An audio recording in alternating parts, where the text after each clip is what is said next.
आज हजारों लोग ऐसे हैं कलीसिया में जिनको 10-10 साल हो गए प्रार्थना करते हुए कि परमेश्वर मुझे पवित्र आत्मा से क्या कर, भर।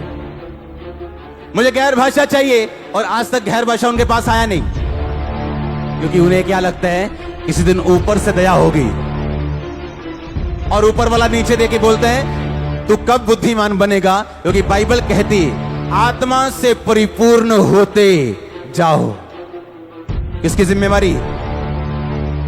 अगर मैं आपको यह बोलूं जाओ अभी लुधियाना चले जाओ, इसका मतलब मैं देख चुका हूं लुधियाने जाने का रास्ता आपको मालूम है, लुधियाने जाने का किराया आपके पास है, आप लुधियाना जा सकते हो। मैं अपने 2 साल के बच्चे को नहीं बोलूंगा जा लुधियाना, मुझे मालूम है वो अभी अकेला लुधियाना नहीं जा सकता, पर आप जा सकते हैं। परमेश्वर ऐसा वचन आपको कभी नहीं बोलेगा जो आप पूरा नहीं कर सकते। अगर वो कह रहे हैं कि आत्मा से परिपूर्ण होते जाओ, तो किसकी जिम्मेवारी? और उसने आगे लिखा भी कैसे परिपूर्ण होना, कहता आपस में, कहता स्पीकिंग टू योरसेल्फ, अपने आप से कहता बात कर। आज की प्रॉब्लम पता क्या है कलीसिया? आप उन चीजों को मुंह से नहीं निकालते हो जो आप देखना चाहते हो। आपके मुंह से वो चीजें निकलती हैं जो आपको डिस्ट्रॉय करती, जो आपको नाश करती हैं आपका। आप अपने मुंह से वो चीजें नहीं निकालते हो। हाय भैन जी मैनू लगदा आ मेरी एक बांह ना सुन्न हो रही है, मैनू एक बांह मेरी सुन्न हो ही जाती है, मैनू कमजोरी है। जो आपके मुंह से निकलेगा परमेश्वर बदल नहीं सकता उसको। शैतान दिखा रहा तेरी बाजू सुने, वचन कह रहा है उसके कोड़े खाने से, ओह उसके कोड़े खाने से। तो क्या बोलोगे जो वचन कहते हैं? पर तुम्हें मिला क्या? सुन्नापन, पैरालाइसिस। क्यों? तुमने वो बोला जो तुमने महसूस किया। अगर आत्मा से भरने की जिम्मेवारी किसकी? आपकी।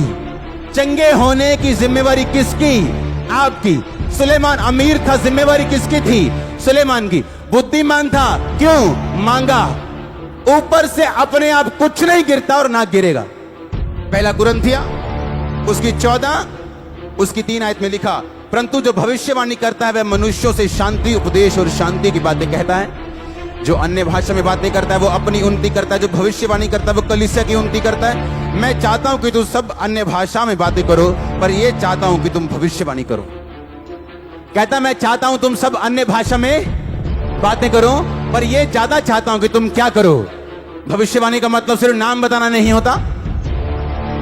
आप अपनी लाइफ के लिए भविष्यवाणी करते रोज उठ के कि परमेश्वर मेरे लिए रास्ते खोलने जा रहे हैं, मैं अपनी लाइफ में आगे बढ़ने जा रहा हूं। आप वचन को लेके अपनी लाइफ में भविष्यवाणी कर सकते हो कि धर्मी अपने दोपहर तक जैसे सूर्य बढ़ता जाता है उसका प्रकाश बढ़ता जाएगा। आज सुबह जब मैं उठा हूं मैं डिक्लेयर करता हूं मेरा प्रकाश बढ़ता जाएगा, मेरी चर्च का प्रकाश बढ़ता जाएगा, मैं हर एक चीज में बढ़ता जाऊंगा। ये आपके लिए प्रोफेसी। मेरा पति नशे छोड़ने वाला है, हम एक दिन इकट्ठे होने वाले हैं, ये आपके लिए प्रोफेसी। पर आप बोलते क्या हो? मेरा पति नशेड़ी। आप बोलते क्या हो? मैं बड़ी दुखी हूं। आप बोलते क्या हो? मैं बहुत बीमार हूं। आप बोलते क्या हो? मुझे बहुत कर्जा है। बाइबल कहती है जो गरीब है वो बोले मैं क्या हूं? अमीर हूं। जो पुअर है बोले मैं आशीषित हूं। जो कमजोर है बोले मैं बलवान हूं। क्योंकि बोलने से अब होंगे, अब होंगे मैंने कहा। पर आप बोलते कुछ हो, एक्सपेक्ट कुछ करते हो खुदा आपको दे। ऐसा नहीं हो सकता। उसने कहा तेरे मुंह में जीवन, तेरे मुंह में मौत। आप सारी उम्र वेट करते रहोगे होली स्पिरिट से भरने की, और ऐसी दुनिया छोड़ जाओगे बिना होली स्पिरिट के जब तक आप खुद नहीं भरोगे अपने आप को। कहता आपस में बातें करो, आपस में मतलब अपने आप से, भजन संहिता से। यहोवा मेरा चरवाहा है, मुझे घटी ना होगी। हालेलुया। मेरे निकट 1000 दाहिनी और 10,000 गिरेंगे, वो मेरे पास ना आएगा। वो अपने दूतों को मेरे निमित्त आज्ञा देगा जहां कहीं मैं जाऊं वो मेरी रक्षा करें। मैं रोज बोलूंगा हाँ या ना। दाऊद कहता मैं नहीं डरूंगा। इसका मतलब यह नहीं उसके अंदर डर नहीं था, वो डर रहा था, पर उसने मुंह से निकाला मैं नहीं डरूंगा। 365-66 बार बाइबल कहती है मत डर मैं तेरे साथ हूं। हर रोज के लिए वचन कहते हैं मत डर मैं तेरे साथ हूं। पर आप क्या कहते हो? मुझे डर है कहीं ये बीमारी मुझे मार ना दे। अच्छा इंसान भी फंसता है जब डरता है। अय्यूब कहता जिस बात से मुझे डर था वो मुझ पे आन पड़ी। अय्यूब के ऊपर वो परीक्षा आने का कारण अय्यूब का डर था, बाइबल कहती। और परमेश्वर डरपोक लोगों को यूज नहीं करता, और डर निकालने के लिए वो कुछ भी कर सकता है। मुझे डर है, हाय मेरा पति मुझे छोड़ ना दे, मुझे डर है मेरा बिजनेस कहीं फेल ना हो जाए। और आपके डर को शैतान सूंघते है और फिर उसके विषय में काम करना शुरू करते है।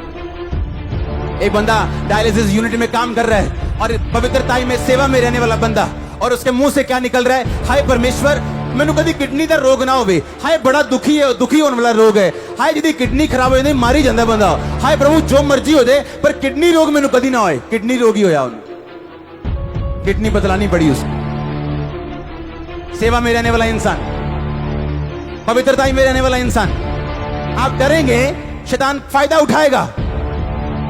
कोई महारोग आपका हिस्सा नहीं, कोई किडनी रोग आपका हिस्सा नहीं, कोई कैंसर आपका हिस्सा नहीं, कोई टीबी आपके परिवार का आपका हिस्सा नहीं, आपके परिवार का कैंसर हिस्सा नहीं, शुगर हिस्सा नहीं, बीपी हिस्सा नहीं, स्ट्रोक हिस्सा नहीं, अधरंग हिस्सा नहीं, गरीबी हिस्सा नहीं, कमजोरी हिस्सा नहीं, शर्मिंदगी हिस्सा नहीं, ब्लड के रोग हिस्सा नहीं, ब्लड के रोग हिस्सा नहीं, छोटी उम्र हिस्सा नहीं, अब लंबा जीने वाले